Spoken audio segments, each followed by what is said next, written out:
Magandang gabi mga mahal na kaibigan. Para sa video ngayon, iniisip ko kung para kanino ko ito i-dedicate.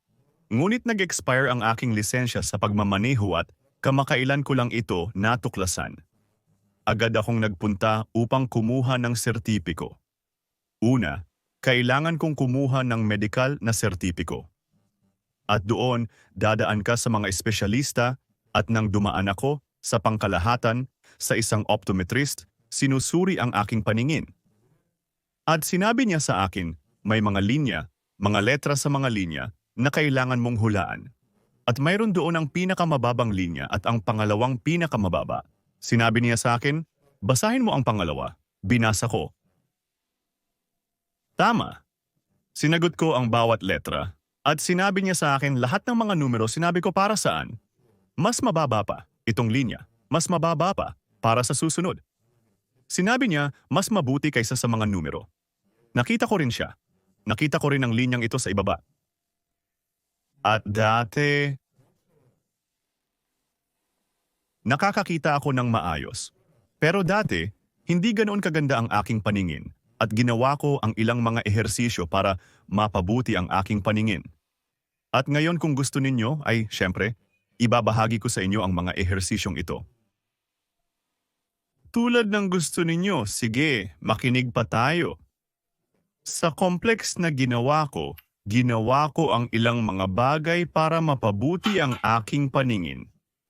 Labis na lumabo ito noong ako'y nag-aaral pa sa ika-10 baitang at naaalala ko noong sinuri ang aking paningin sa ika-2 taon sa unibersidad, nakita ko na halos negatibo ang aking paningin. Nakita ko ang ilang mga linya pero hindi ko na nakita ang mga nasa ibaba at mula noon nagpasya akong sanayin ang aking paningin at sa pangkalahatan, ginawa ko ito ng kompleto. Pinagsama ko ang ehersisyo para sa matakasabay ng aking iba pang mga ginagawa sa larangang ito. Kung saan naroon ang mga short flexor, ang lugar na ito ay malaki ang epekto sa paningin.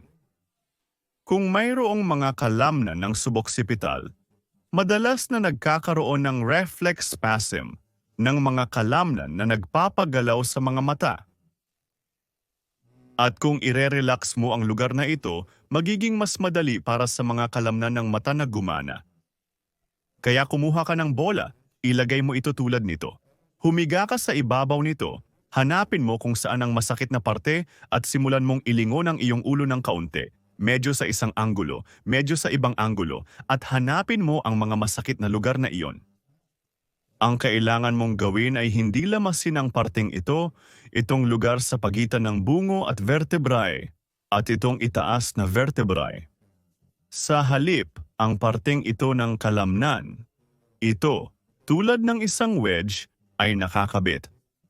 Kung aayusin mo ang pagmasahe mo rito, magiging mas mabuti na ang daloy ng dugo.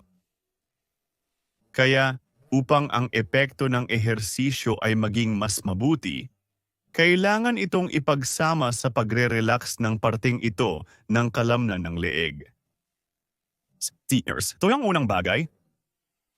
Susunod ay ang mga ehersisyo na. Ginawa ko ang ilang uri ng ehersisyo. Ang unang ehersisyo ay para sa paggalaw ng mga mata.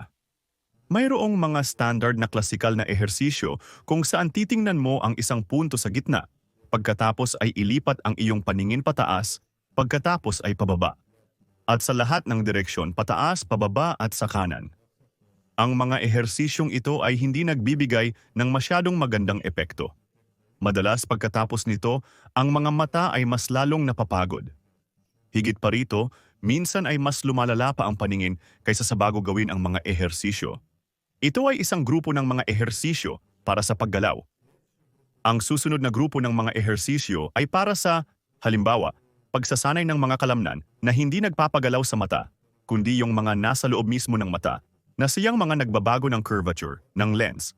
Sila ay nasasanay sa pamamagitan ng pagtingin mo, halimbawa, sa isang bagay ng malapitan at sa isang bagay na malayo.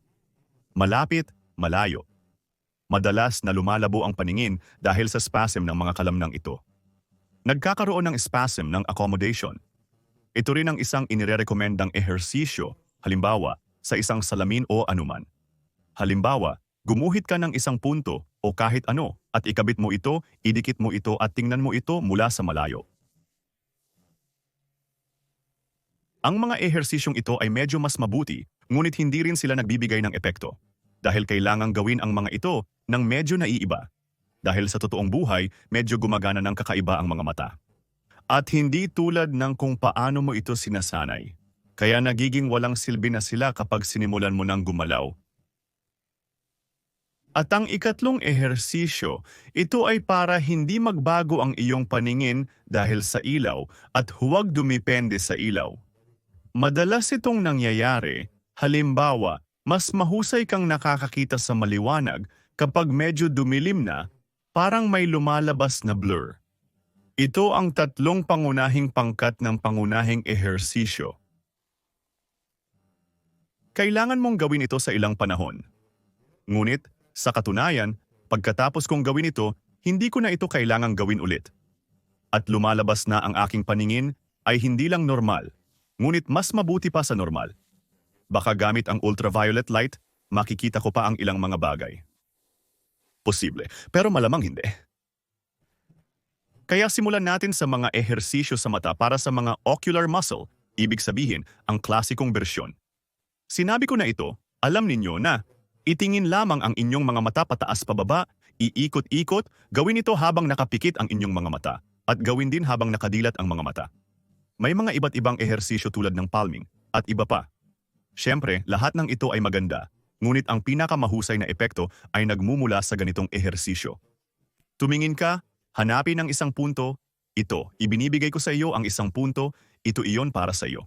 Binigay ko ang punto, ito iyon. Tingnan mo ito.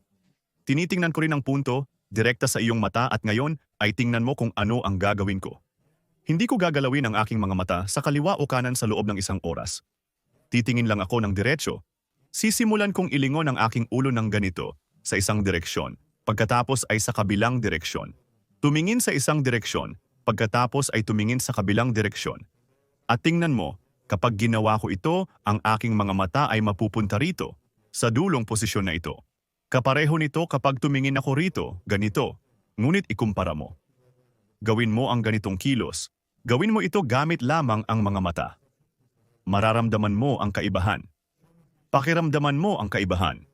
Pareho ang kilos ng kalamnan, ngunit sa unang kaso ang iyong mga kalamnan sa mata ay gumawa ng kilos ng hiwalay at magkakaroon ka ng ganitong sandali kung mayroon kang problema sa iyong paningin.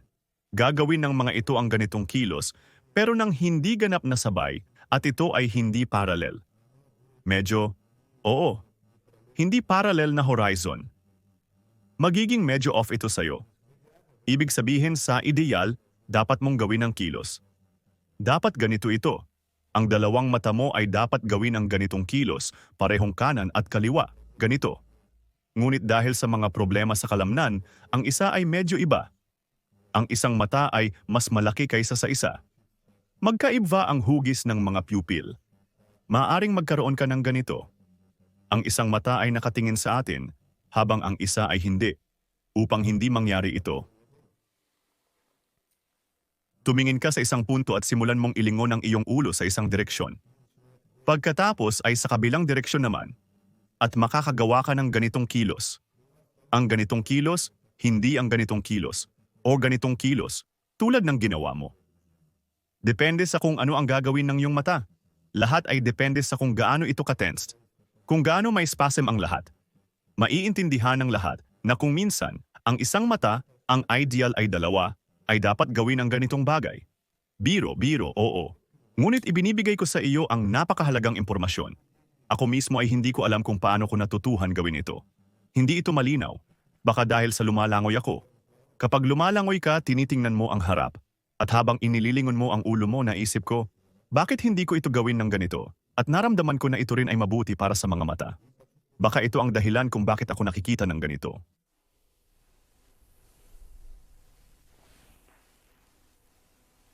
Ito ang eroplano. Operator flat, neutral na bola. Okay, sa madaling salita, na perpekto natin ang kilos. Horizontal. Oo, ngayon, ang mga mata ay lumalabas na maaari ring gumawa ng pataas-pababa na kilos. Parehong bagay, ibig sabihin, maaari kang gumawa ng pataas na kilos at maramdaman na hindi ito masyadong maganda. Ganito ang nangyayari at pababa, parehong bagay, sa ilang tao, maaaring magsimulang umikot ang kanilang ulo o magsimulang sumakit ang kanilang ulo. Kapag ginagawa ang mga ehersisyo ito, ganun din, titingnan mo ang isang punto, gumagawa ka ng kilos ng ulo rito. Gumawa ka ng kilos ng ulo rito. And ito nararamdaman mo kung paano magkaiba ang dalawang kilos na ito. Ibig sabihin, sabay mong sinasanay ang iyong leeg at nagde-develop ang lahat at nasasanay din ang mga kalamnan ng iyong mga mata. Ngunit sa pamamagitan ng tamang direksyon, at maaari mo itong ikumpara. Ibig sabihin, halimbawa, gumawa ng 2 o 3 approach sa mga pag-ikot na ito. At bago nila gawin ang ganitong kilos na pangit, gusto kong sabihin, hindi pangit, ngunit hindi maganda. Ito ang kilos na hindi maganda sa iyo. At pagkatapos ng kilos na ito ay subukan mo ulit gawin ang kilos na ito sa mata. Magiging kasing sama pa rin ito, ngunit medyo mas maganda.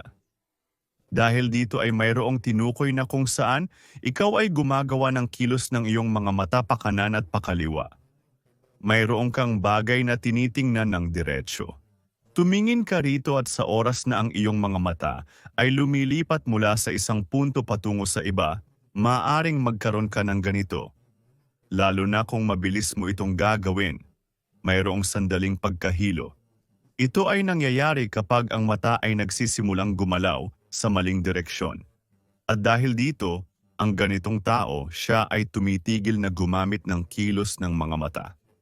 Siya ay nagsisimulang gawin ang lahat kasabay ng paglingon ng ulo. Ibig sabihin, humihinto sa paggalaw ang mga kalamnan sa mata. At itong mga ehersisyo ay napakahalaga na gawin ng mga taong nagsusuot ng salamin. Mayroon din silang pagkakataon na tumitigil silang gamitin ang lahat ng kalamnang ito. Narito para sa iyo ang 2 ehersisyo para makapagsimula.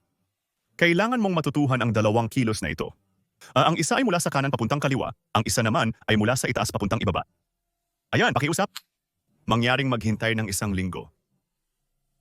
Sige na nga, hindi 1 linggo. Gawin mo. Gumugol ng 5 minuto. Isulat mo sa mga komento kung ano ang nagustuhan mo at kung ano ang hindi nagustuhan. At sa mga gagawa nito sa loob ng 1 linggo, ang kanilang paningin sa pangkalahatan, tingnan ng subjective, subukan ninyo. Tingnan kung paano ito magbabago, hindi. At isama ninyo itong ehersisyo sa mga bahagi na hindi masyado namamasahe dahil mahalaga rin sila sa inyo para sa paglingon ng ulo. At kung nagustuhan mo itong video na ito, panoorin ninyo, magsulat kayo ng maraming komento. Mabuti, ipapakita ko rin ng iba pang ehersisyo. Kung kaunti lang ang manonood, hindi na ako magpapakita ng iba pang mga ehersisyo sa paningin. Yun lang,